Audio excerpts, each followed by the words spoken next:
In our hearts we feel that Allah Azza wa Jal, He owes me a favor. That Allah owes me something. That, hey, look at me, I've been praying for 10 years.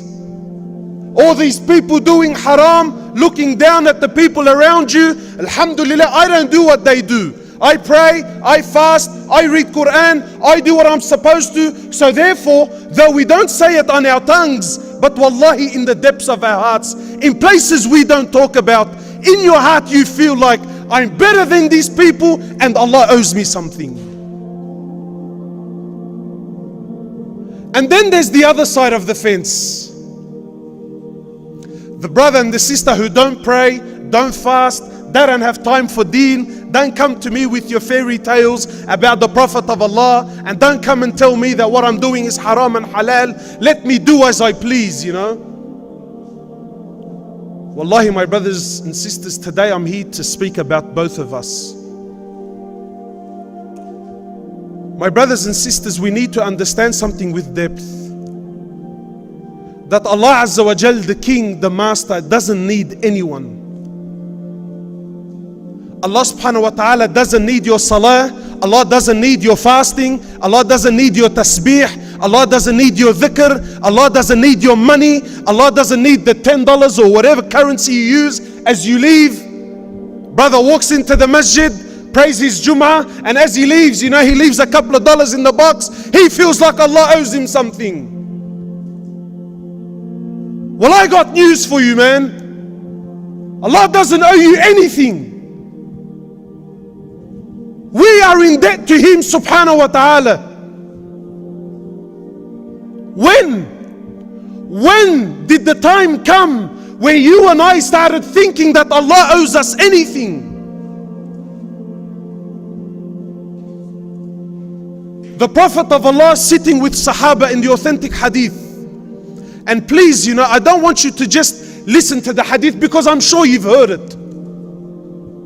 But I want you to live the hadith. I want you to imagine you're there. I want you to imagine that there's no one in this room. The Prophet of Allah is speaking and I'm there in the gathering and I'm hearing these words. Because we feel that, look, Allah needs me. You know, now we've got gangsters on the street, mashallah. Brother, he puts a couple of tattoos on him, and now I need to respect him. I need to fear him because he's something. Or maybe you drive a nice pretty BMW. This attitude towards Allah. Well, my brothers, I have news.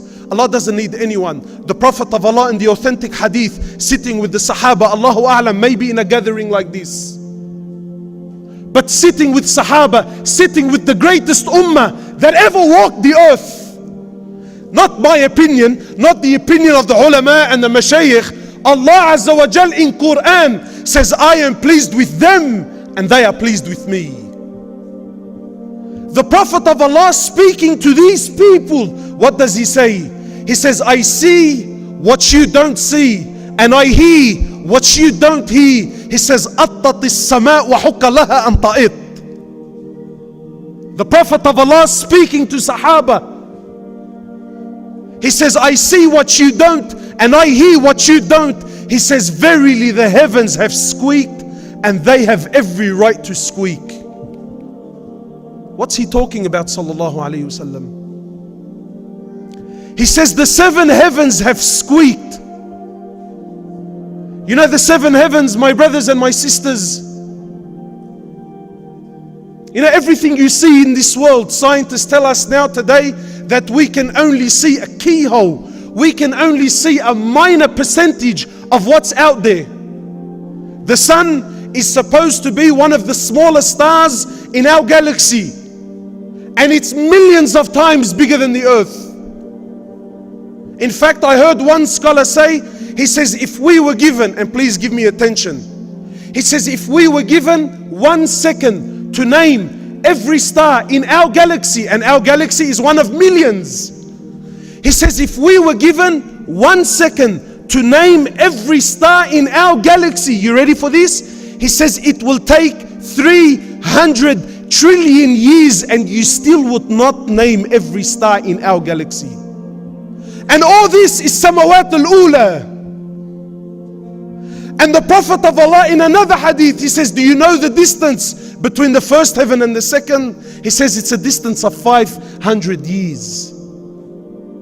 The Prophet of Allah is saying the 7 heavens have squeaked and they have every right to squeak. Why, O Prophet of Allah? He says, ما في موضع أربع أصابع. He says there isn't room in all these heavens. There isn't room for 4 fingers except there is an angel in prostration to Allah. And you think Allah needs your salah? Angels, from the moment they're created to the moment they stand before Allah Azza wa Jal, one continuous sajda. And when they stand before Allah, they say, oh Allah, forgive us, for we did not give haqq to your ibadah. Everything is in tasbih of Allah Azza wa Jal. And I got brothers and sisters walking around with a big chip on his shoulder. He thinks Allah owes him something. Ya ibadi, authentic hadith Qudsi. Ya ibadi, Allah is speaking. Says, oh my slaves, if the first of you to the last of you, the human of you and the jinn of you, if you were all together collectively, all of you, not some, if you were all together collectively and worship me and worship me and worship me until you all come like the most pure heart amongst you, this does not increase my greatness in any way, shape or form. And for the gangster, Allah says the opposite is true. Ya ibadi, O my slaves, the human of you and the jinn of you, if you were all to come together collectively and all of you were to sin, sell drugs, prostitute, zina, do whatever you please. If all of you, I got brothers now who walk around with alcohol bottle. Brother, don't come to me with your deen, man. Everyone grows a little beard now, mashallah, he's a big sheikh. Fine. Do as you please. Allah says, if all of you were to come together collectively and sin till you become like the most criminal heart, this doesn't take anything away from my mulk. And you think Allah owes you something? Allah says, Ya ibadi, Allah is speaking Quran. Antum al-fuqara ila Allah. You are the destituted ones to Allah. And still pride and arrogance in the heart. In the authentic hadith, the Prophet of Allah Azza wa Jal says, listen, wallahi, don't listen to me, man. You know me, maybe you think, bro, what's wrong with this brother? I'm telling you, Allah is speaking. Hadith Qudsi. Your Prophet is conveying the message. Allah says, oh my slaves. Who's he talking to? He's talking to you and I. Allah says, oh my slaves, every one of you is naked except whom I clothe.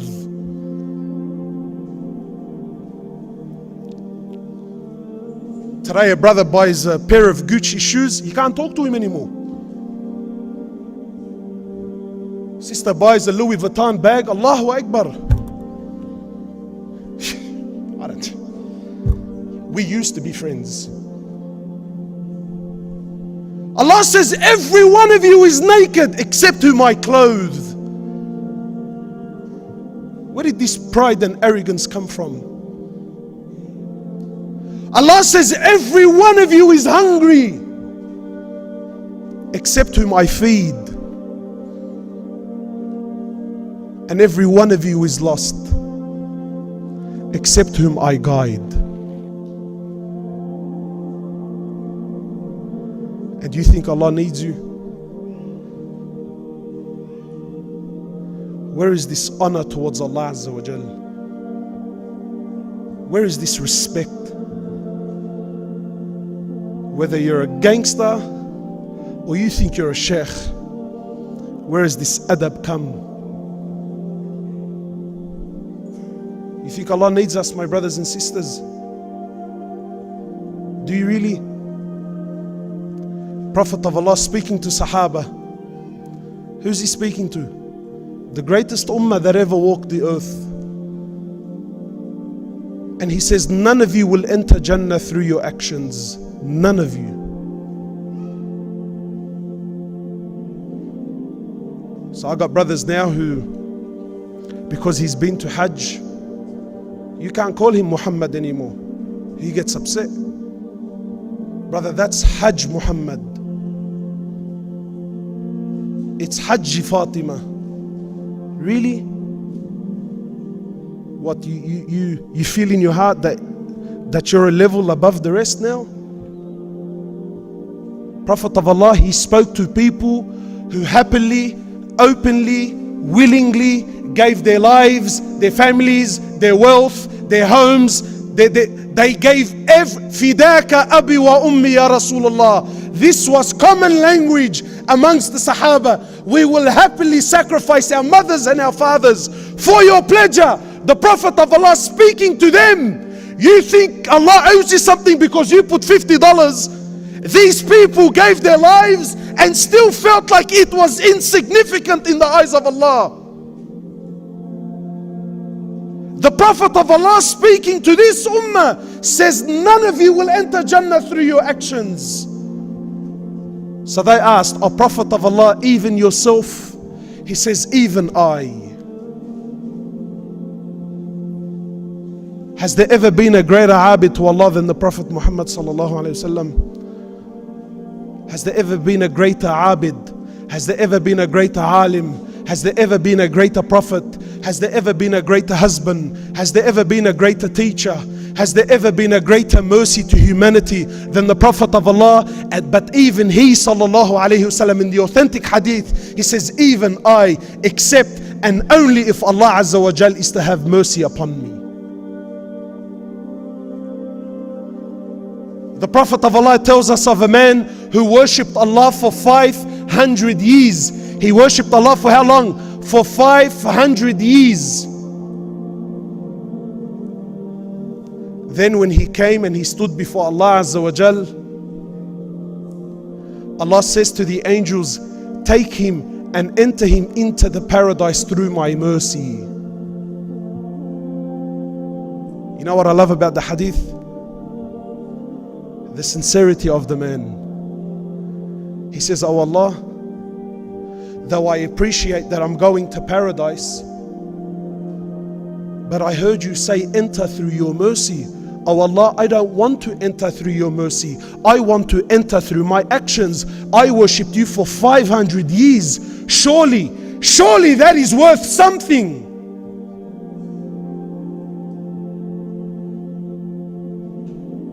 Today we have this, that I'm better than the rest. That look at my beautiful beard, man. Look how it wiggles as I talk. And look at my, look at my nice white abaya. And look at my nice coat, Who do you think you are, man? So Allah says, you want to enter through your actions? He says, yes. Allah says, no problems. So He orders the angels and He says, bring the scales forward.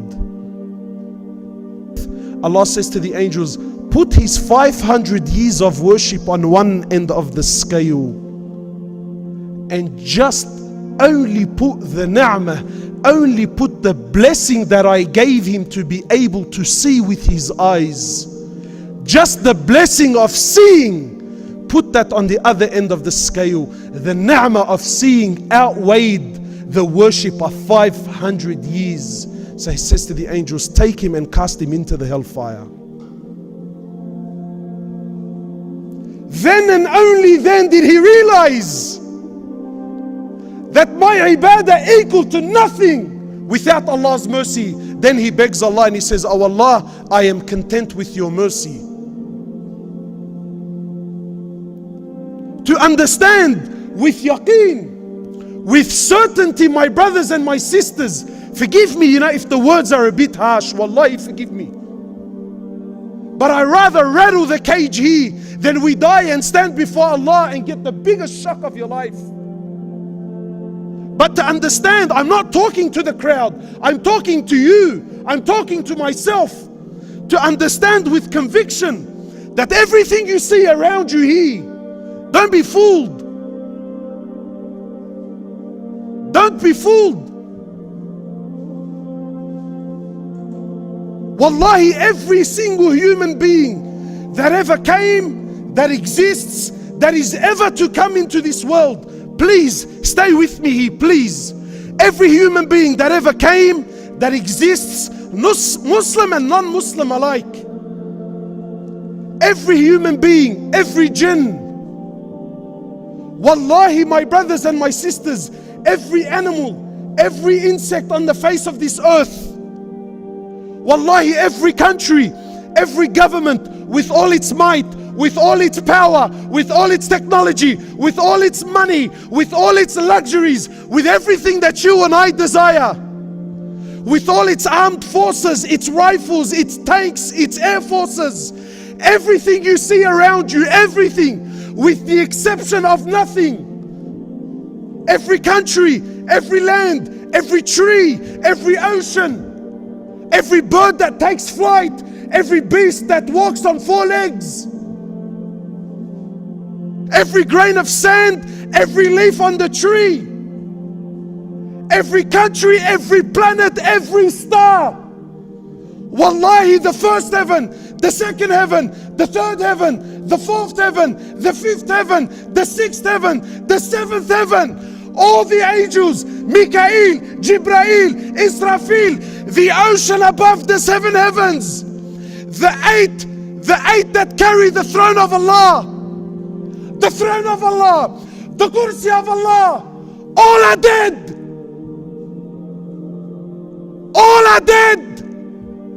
Nothing moves, nothing stops, nothing makes, nothing breaks, nothing gives, nothing takes, nothing rises, and nothing falls, nothing harms, and nothing benefits. Illallah.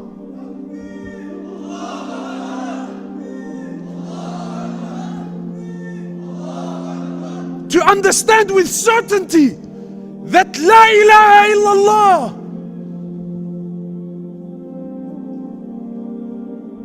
with conviction,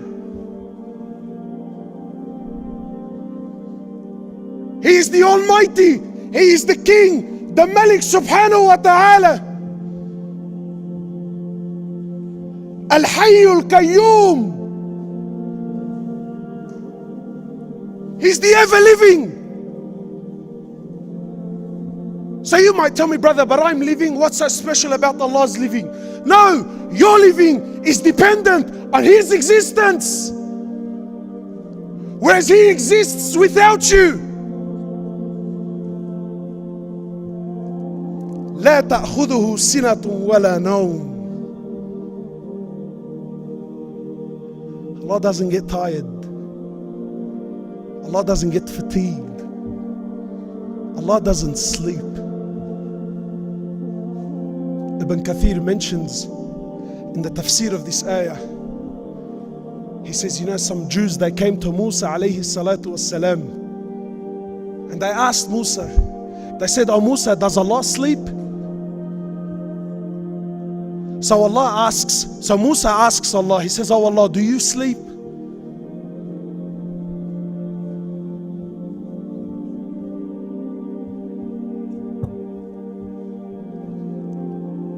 So Allah answers Musa.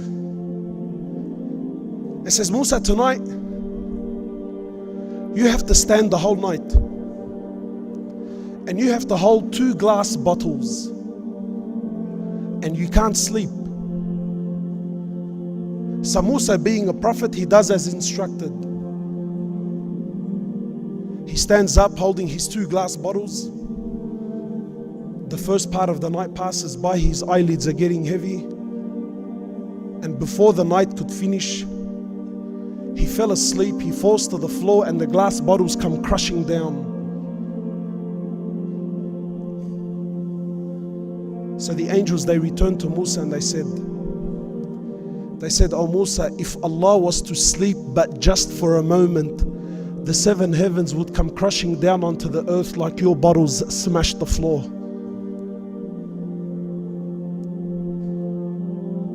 You think Allah needs you, my brothers and sisters? You think Allah needs me?